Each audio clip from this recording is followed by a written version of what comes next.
Origins of life में आपका स्वागत है। ये विज्ञान श्रृंखला जहां हम समय के सबसे बड़े रहस्यों में से एक पता लगाएंगे, पृथ्वी पर जीवन का जन्म और विकास। नमस्कार और वे सेरव्यू चैनल में आपका स्वागत है। इस श्रृंखला में हम जीवन की अविश्वसनीय यात्रा में गहराई से उतरेंगे, हमारे ग्रह की अराजक शुरुआत से ले पहले जीवित जीवों के उभरने तक। हमारी उत्पत्ति के रहस्य को उजागर करने के लिए अरबों वर्षों पीछे की यात्रा में हमारे साथ जुड़े एक खोज में एक बार। चलिए शुरू करते हैं। ब्रह्मांड के विशाल विस्तार में एक सवाल है जिसने वैज्ञानिकों, दार्शनिकों और कल्पनाशीलों को समान रूप से आकर्षित किया है। पृथ्वी पर जीवन कैसे शुरू हुआ? जीवन के अद्वितीय रूप से ठोस अणुओं से लेकर जीवित रूपों तक का संक्रमण कैसे हुआ? इस एपिसोड में हम जीवन की उत्पत्ति पर चर्चा करेंगे, जिसमें वैज्ञानिक सिद्धांतों, प्रयोगों और हमारे ग्रह से बाहर जीवन की खोज को समझेंगे। Welcome back explorers. आज हम एक ऐसे सवाल पर चर्चा करने जा रहे हैं जो मानवता के लिए सबसे महत्वपूर्ण है। पृथ्वी पर जीवन कैसे उत्पन्न हुआ? पिछले एक सदी में वैज्ञानिकों ने जीवन की उत्पत्ति को समझाने के लिए कई सिद्धांत और परिकल्पनाएं प्रस्तुत की हैं। The Miller Urey experiment to the RNA world hypothesis तक। आइए हम उन विचारों की जांच करें जिन्होंने जीवन की उत्पत्ति की हमारी समझ को आकार दिया है। जीवन की उत्पत्ति को समझने के लिए किए गए सबसे पहले और प्रसिद्ध प्रयोगों में से एक था 1963 में स्टैनली मिलर और हारोल्ड यूरे द्वारा किया गया प्रयोग। उनके प्रयोग ने उन स्थितियों को पुनः बनाने का प्रयास किया जो वे मानते थे कि पृथ्वी के प्रारंभिक वातावरण में हो सकती थीं, ऐसी स्थितियां जो जीवन के निर्माण ब्लॉकों को उत्पन्न कर सकती थीं। कल्पना करें, एक समय जब पृथ्वी पर जीवन जैसा कुछ भी नहीं था। यह ग्रह एक हिंसक स्थान था। अत्यधिक गर्मी, ज्वालामुखी गतिविधि और तूफान हर जगह थे। मिलर और यूरे ने लैब में इन स्थितियों को पुनः बनाने की कोशिश की। उन्होंने मीथेन, अमोनिया, पानी का वाष्प और हाइड्रोजन जैसी गैसों का मिश्रण लिया और इन पर विद्युत चिंगारियां छोड़ी, जिससे वे प्रारंभिक वातावरण में आकाशीय बिजली को अनुकरण कर सके। एक हफ्ते तक प्रयोग चलाने के बाद उन्होंने पाया कि कई अमीनो अम्ल, जो प्रोटीन के निर्माण ब्लॉक होते हैं, वह उत्पन्न हो गए थे। ये एक महत्वपूर्ण खोज थी क्योंकि इसने ये स्पष्ट रूप से दिखाया कि जीवन के बुनियादी निर्माण ब्लॉक गैर जीवित रासायनिक पदार्थों से सही परिस्थितियों में उत्पन्न हो सकते हैं। यह प्रयोग इसलिए क्रांतिकारी था क्योंकि इसने ये सिद्ध कर दिया कि जीवन के फंडामेंटल बिल्डिंग ब्लॉक जीवन की उत्पत्ति से पहले के रासायनिक प्रतिक्रियाओं से उत्पन्न हो सकते हैं। लेकिन जबकि यह एक महत्वपूर्ण सुराग था, मिलर-यूरे प्रयोग ने पूरी तरह से यह नहीं समझाया कि जीवन कैसे शुरू हुआ। दरअसल सिर्फ अमीनो अम्ल ही जीवन नहीं है, वे तो सिर्फ सामग्री हैं।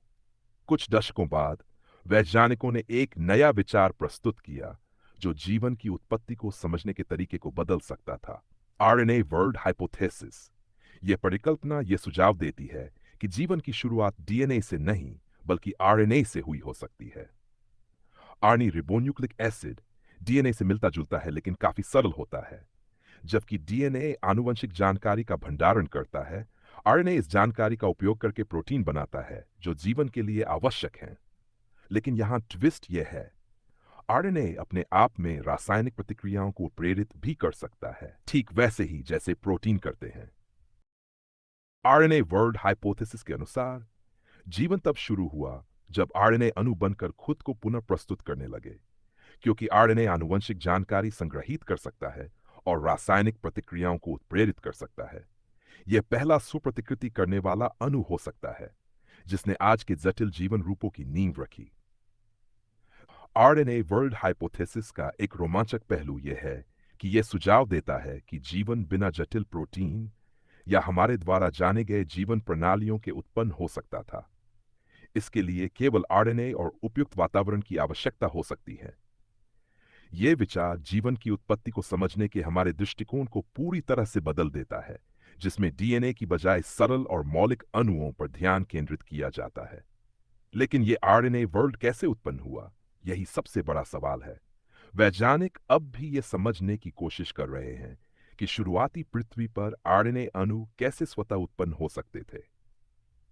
जैसे हम पृथ्वी पर जीवन की उत्पत्ति के बारे में उत्तर खोज रहे हैं, वैसे ही यह सवाल भी हमारे मन में है क्या जीवन हमारे ग्रह के बाहर उत्पन्न हुआ था?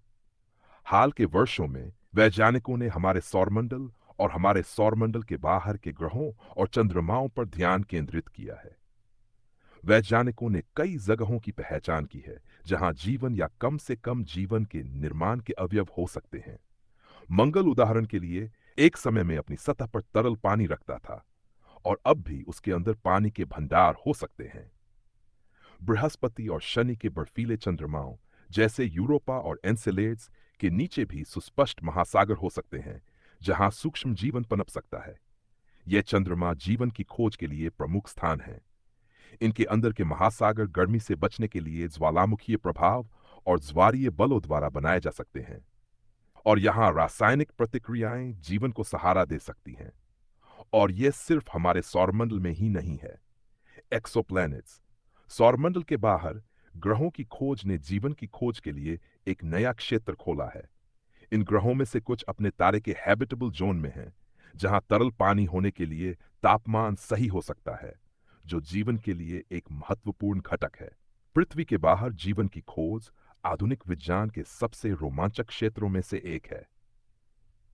जेम्स वेब स्पेस टेलीस्कोप जैसे दूरबीनों की मदद से हम दूर के आकाशगंगाओं में एक्सोप्लैनेट्स के वातावरण का अध्ययन कर रहे हैं, ये जानने के लिए कि क्या इनमें जीवन के संकेत हो सकते हैं, जैसे ऑक्सीजन, मीथेन या यहां तक कि एलियन बायोसिग्नेचर। खोज की इस यात्रा का आनंद ले रहे हैं और भी रोमांचक विज्ञान सामग्री को मिस न करें। सब्सक्राइब करें विद सेलव्यू चैनल से जुड़ने के लिए, जहां हम जीवन, ब्रह्मांड और हर चीज के रहस्यों को खोजते हैं। नोटिफिकेशन बेल को ऑन करें ताकि जब भी नया एपिसोड आए आपको सबसे पहले पता चले।